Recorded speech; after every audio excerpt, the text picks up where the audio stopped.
getting busy. You know how we get down. I always like to lead by example. Always remember, when you following my content, I'm really showing you what I do, what I've been doing, what I'm doing now, what I've been doing for years, so that it's not a situation where you like, oh, this guy just, making shit up. I'm not a fan of making anything up. I like to lead by example and show you what we doing. But today, we jumped on live earlier, but we back on. We gonna talk about a six pack. Earlier we talked about priorities, why priorities are important. Make sure you make the gym a priority. I can't stress that enough. But when it comes down to it, I do also need you to understand, six pack just don't come from doing a bunch of ab workouts. I can't stress this enough. A six pack doesn't come from just doing a bunch of ab workouts. When people have the idea if they want to build a six pack, they want to tone up the midsection, they don't understand that it's a variety of things that you need to focus on. The top three things you need to focus on is your training, your recovery, and your nutrition. It's no way around this. You cannot skip steps. You can't just focus on one and think you're going to excel. You have to focus on all three: your training, your nutrition, as well as your recovery, if you're really trying to get a six pack.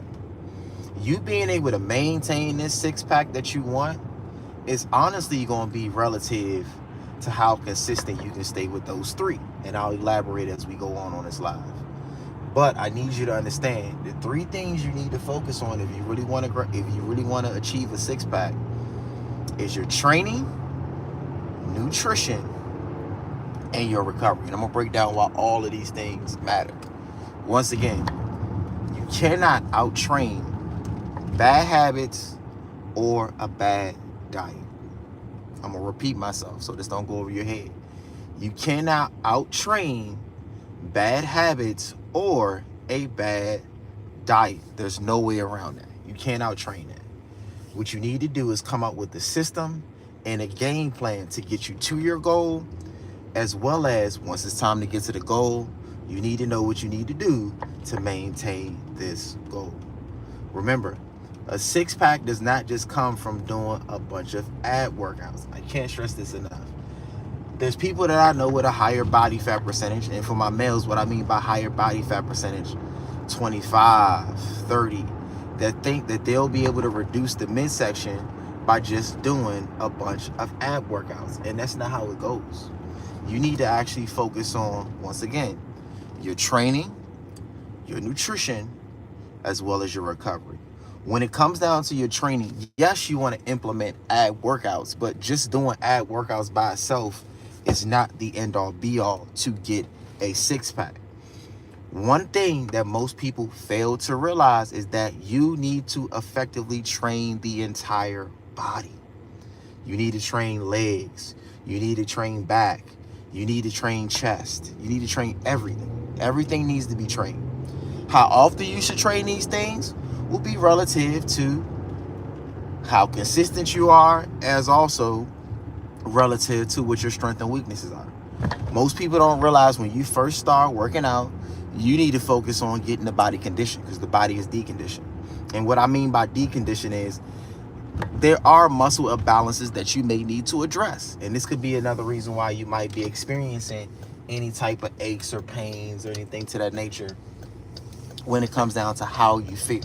Remember, I do speak towards my 35 and older, but do understand this information can be relative to everybody. But when it comes down to getting the six pack, like I said, you don't just want to focus on doing a bunch of ab workouts. One thing I love to do to make sure the abs are effectively getting trained is you can start off with at least 2 to 3 ab exercises before you get invested into your training program. 2-3 ab workouts is cool. A couple of my favorites are, I like using the ab machine. That's one. Generally I don't go above like 50 or 60 pounds, because you don't really need to throw a lot of weight on abs to get them defined. Like I told you before, it's relative to you effectively training the entire body. There's a lot of exercises that you may not realize that actually incorporate abs, mainly when you start getting heavier with the weight. Chest press, deadlifts, squats. These are simple compound exercises that you need a strong core when it's time to go heavy to make sure that you can effectively move this weight. So remember, it's not just about doing a bunch of ab workouts. We need to collectively train the entire body to reduce the body fat. A lot of people don't realize that we always say it's 90% nutrition, but I don't like to say it's 90% nutrition because you can still eat well when it comes down to your nutrition and still not have your physique. What goes to show that training does play a part in what you do. Am I saying that if you train crazy and eat whatever you want, you'll get a nice physique? That's not what I'm saying at all. It's not what I'm saying at all. What I'm saying is there's a collective of things that you need to focus on in order to get your six-pack. We talked about it once again. Nutrition, training, and recovery. Those things you always need to be on top of. Because when you're not on top of one, it can increase the chance of you either not getting results, or it could be increase the chance of you getting injured. A great example is if you focus on your training and you focus on your recovery, but you're not really eating that well, do understand you're not going to get the results that you want. Still get results, don't get me wrong, but it may not be how you planned or how you thought. You get what I'm saying? And this is why focusing on all three are going to be far more important. When it comes to all three, focus on addressing the ones that you have the biggest issues with. So a great example, if you've noticed that your nutrition is completely off, one of the easiest things you can do right now, I always say this, is start off by jotting down everything in MyFitnessPal. And what I mean by jotting everything in MyFitnessPal is for the past 3 days, the past week, whatever you've been consuming, do me a favor and plug that into MyFitnessPal. I've seen so many of my clients get motivated now because they actually have some type of numbers that they can structure a game plan off of. You may not realize that you're intaking X amount of calories. You thinking that you're staying within a range of 2,000 calories a day, but once you tallied everything in, you notice that some days you might do 4,000, some days you might do 3,800. You just didn't know. You didn't know these things. And it's okay not to know. My biggest thing is when we don't know, we need to figure out so that way we understand how we should, or what we should be doing as we move forward. You get where I'm going?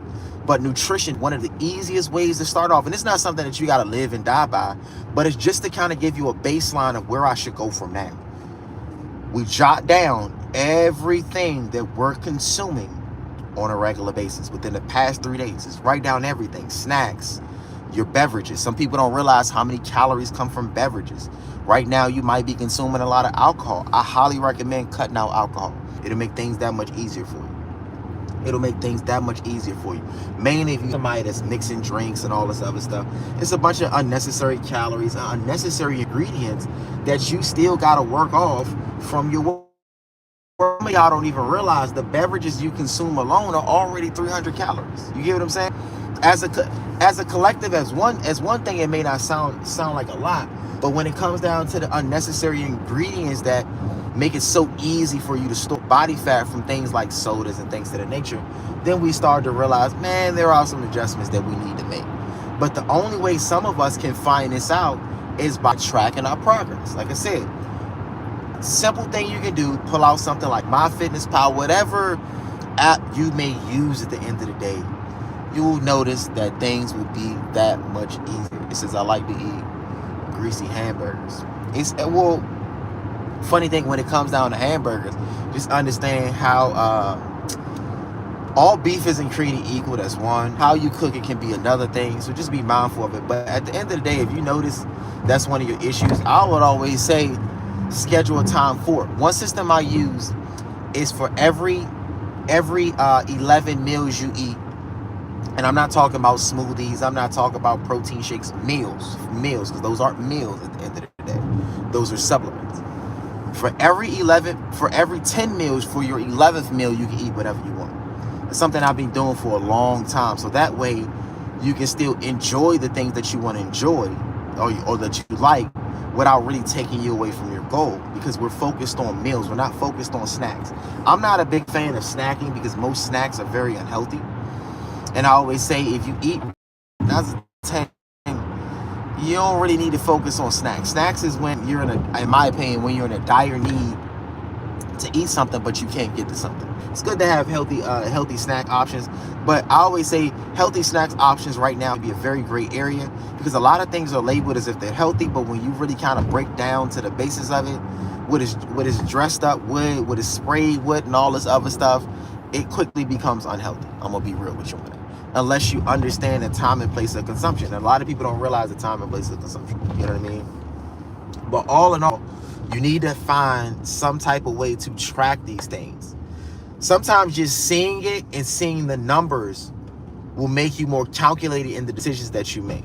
Like, you might go to a restaurant and then you say, you know what, how many calories is this? How much is in this? And then when you actually see the numbers, you're like, whoa. I don't personally think this is worth it. Do things that are going to bring more awareness to your decision making. And that's another reason why we need to be on top of calculate. Calculate, or documentation, not calculate. But we need to be on top of documentation. Documentation is everything. Me personally, I document every time I do cardio. I take a picture of the screen. It's not about wearing an Apple Watch and things to that nature. It's about doing your due diligence and doing things that are going to hold you accountable and keep you motivated. By me taking little pictures of when I complete cardio, one, it shows what day I did cardio. Two, it shows how much cardio I did. And three, it shows how active I was in the course of that day without necessarily having to wear an Apple Watch. For those who do not know, I'm not a big fan of wearing Apple Watches at the end of the day. I just personally think it's just increasing the chance that you get cancer. It's more radiation, you know what I'm saying? So we ain't gonna go, we'll say this story for another time. But just using examples for me, how I've been able to pivot in different ways, just to make sure I'm documenting myself properly with my activity, with my nutrition. Because my biggest thing is I want to actually see what I'm doing. And that's another reason why I record my workouts, is because I have documentation on what I've done, how many reps I did, how many sets I did. For some people that may not be realistic, but that's something that's been realistic for me for years. There are times that I'm not documenting my exercises. I might go to the gym and take 1 or 2 videos or 3 videos of what I've done. But at the end of the day, some type of documentation can help build consistency and keep you inspired and motivated to hit your goal. Because most people don't realize, when it comes down to your goals, you're not just going up. It's not just a lateral motion. It's not just a lateral pivot where everything you do is going to get you what you want. There's going to be things that you're going to notice that the body adapts to, that you're going to be like, oh, wow, like, I need to do this instead of do that. I need to do this instead of do that. And once you make those proper adjustments, now we can move forward. We can move forward to where we want to head, whether that be towards a 6-pack, whether that be towards nice arms, whether that be towards a nice back. But do understand, all of these things as a collective are going to allow you and help you to build a 6-pack. It's not just about doing a bunch of ab workouts to hope, wish, and pray that you're going to get a 6-pack. I tell y'all this all the time. We need to focus on things that make sense for us and our lifestyle, so that way we can stay consistent as time goes on. I don't just want you doing something, you see results, but you realize you're doing it, but it's not sustainable for you to consistently do. You can only do it for a month or 2 months. You can only do it because right now it's slow season right now for you when it comes down to your business, your career, and your lifestyle. So do be mindful. These things as a collective are going to be important and allow you to not only get a 6-pack, but be able to maintain a 6-pack. But one thing we do need to be realistic too is that a 6-pack is not really for everybody. It's like, everybody at the end of the day is not going to be able to not just achieve, but maintain a 6-pack. But when it comes down to your 6-pack, I need you to make sure that you're focused on what? Your body fat percentage. Paying very close attention to your body fat percentage is going to make it easier for you to understand what you need to do to either get there or what you need to do to maintain that six pack. A six pack is not, it may be easy for some, may be difficult for most. But a six pack at the end of the day is not built by just doing a bunch of ab workouts. I cannot stress this enough. A lot of people love to think that if I do a bunch of crunches, I go to the gym and I just do a bunch of abs, that eventually I'll have a six pack. And once again, that's not how it works. We need to understand the method to the madness to make sure that we're going to do the things that are going to keep us consistent. You get where I'm going? So with that said, man, if you want to get your six pack, remember, we need to focus on a few basics: nutrition, training, as well as what? Recovery. As long as we're doing what?